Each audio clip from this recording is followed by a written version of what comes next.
మధ్యతరగతి ప్రజలకి మన అడుగు వర్గాల వారికి కూడా కొనుగోలు శక్తి పెరిగే విధంగా ఈ జీఎస్టీ తగ్గించడం అనేది చాలా హర్షణీయమైన సందర్భం అని నేను చెప్తున్నాను. ఈ ఇన్సూరెన్స్ కానీ ప్రొఫెషనల్ ట్యాక్స్ కానీ కూడా మ్యాక్సిమం జీరో చేసేసి ఈరోజు అందరూ కూడా ఇన్సూరెన్స్ కట్టుకునే విధంగా ఉపయోగపడే విధంగా ఉంది. ఇది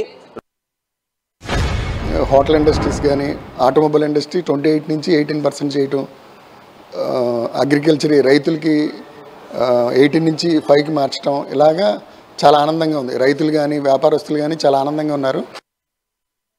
నిత్యావసర వస్తువులు ఏవైతే ఉన్నాయో మరి సబ్బులు కానీ పేస్టులు కానీ ఇవన్నీ కూడా ట్యాక్స్ తగ్గించడం జరిగింది. 18% ఉన్నదాన్ని 5% తగ్గించారు. కొన్నింటి మీద అయితే పూర్తిగా ట్యాక్స్ని తొలగించడం జరిగింది.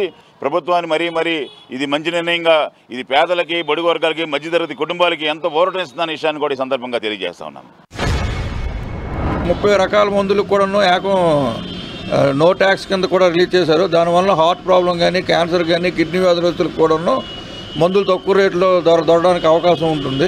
అంటే ఎక్కువ కంటిన్యూ వాడేవి కానీ ఇప్పుడు హార్ట్ ప్రాబ్లమ్స్ ఇంతకుముందు 30-40 వేల రూపాయలు దొరికే ఇంజక్షన్ కూడా ఇప్పుడు తక్కువ రేటు దొరుకుతుంది.